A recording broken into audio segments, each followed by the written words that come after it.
Assalamualaikum warahmatullahi wabarakatuh. Sebelumnya, kenalin nama aku Khalifah Lesmana.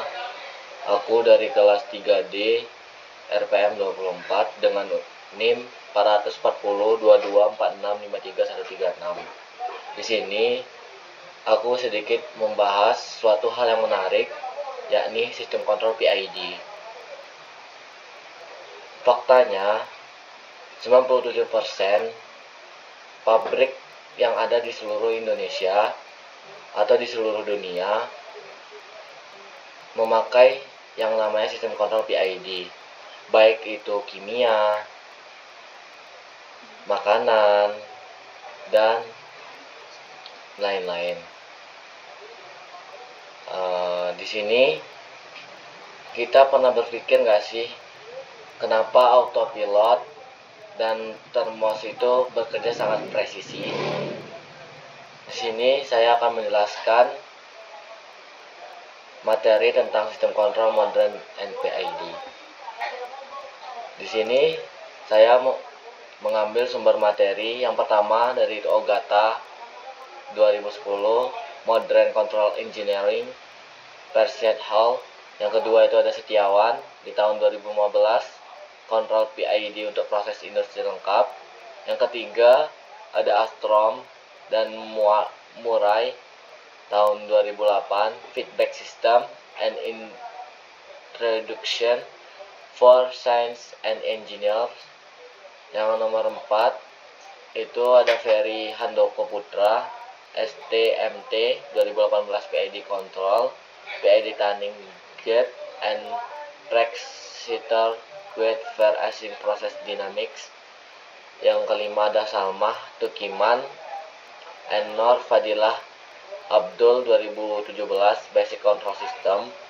Yang keenam ada DM Basa 2019 Control System Notes. Bab yang dibahas dasar sistem kontrol dan prinsip PID controller. Sebelum masuk pembahasannya, di sini ada menjelaskan apa itu sistem kontrol. Menurut Ogata 2010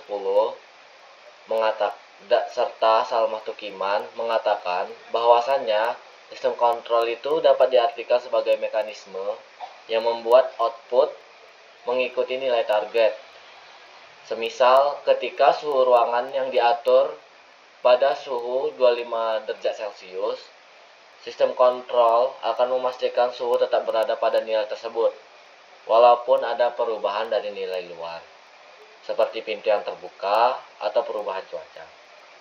Next, di sini saya akan menjelaskan feedback dari prinsip tersebut. Feedbacknya, prinsip ini di mana keluaran sistem diukur dan dibandingkan dengan set point, lalu error digunakan untuk mengkoreksi aksi kontrol. Seperti yang dijelaskan oleh Astrom dan Murai, keluaran sistem selalu diukur kemudian dibandingkan dengan nilai target. Selisih dari perbandingan ini disebut dengan error, dan error tersebut digunakan oleh pengendali controller untuk memberikan aksi koreksi.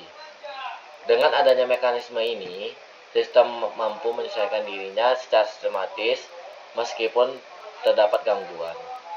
Baik itu gangguan seperti membuka pintu dan perubahan cuaca yang tadi yang saya jelaskan. Selanjutnya, di sini ada tujuan sistem kontrol. Tujuan sistem kontrol sendiri ini dijelaskan oleh Setiawan dan Basa untuk menjaga kestabilan, memastikan proses berjalan sesuai target, serta tetap mampu bekerja meskipun ada gangguan.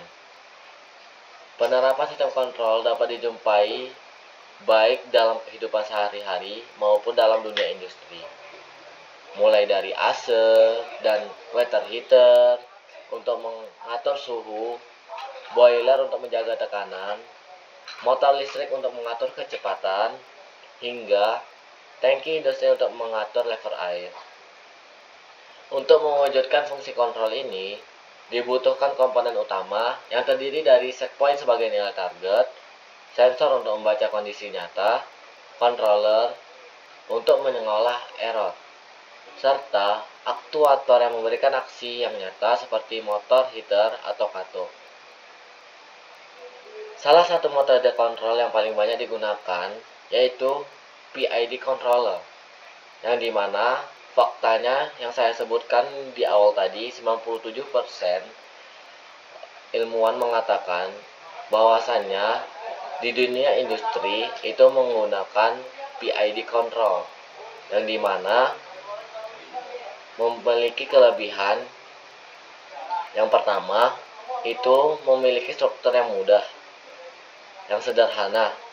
Yang kedua, PID controller ini mudah untuk di-cutting atau di-setting, diatur.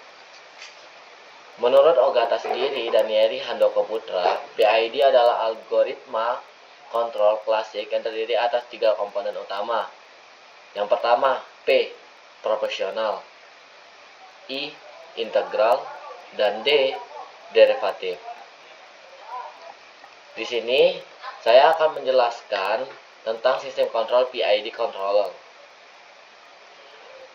Prinsip dari PID sendiri, ya ini bawahnya aksi, yaitu P, proporsional. Berfungsi untuk memperbaiki error secara langsung. Semakin besar error, maka semakin besar pula aksi kontrol. Yang kedua, ada I, aksi integral. Aksi integral sendiri berfungsi untuk mengakumulasi error sepanjang waktu untuk menghilangkan kesalahan jangka panjang atau offset yang berlebihan yang tidak bisa diatasi hanya dengan proporsional saja. Sedangkan aksi derivatif D sendiri berfungsi untuk memprediksi arah perubahan error sehingga sistem menjadi lebih stabil, tidak mudah berisolasi, dan mampu bereaksi lebih cepat terhadap perubahan yang mendadak. Baik, selanjutnya kelebihan dan kekurangan PID sendiri. Di mana kelebihan dan kekurangan PID sendiri, dengan kelebihannya memiliki kesederhanaan mudah yang diterapkan, serta tidak memerlukan model matematis yang terlalu rumit, sehingga banyak digunakan di industri proses. Namun, ada pula kekurangannya, yakni perlunya penyetelan parameter agar sistem itu tetap optimal, serta keterbatasan yang menghadapi sistem yang sangat kompleks tanpa modifikasi tambahan. Jadi, kekurangan PID controller tersebut yang dimana apabila dia saat menghadapi sistem yang sangat kompleks tanpa modifikasi tambahan, itu terjadinya keterbatasan. Selanjutnya, saya ingin memberikan contoh PID dalam sistem level air.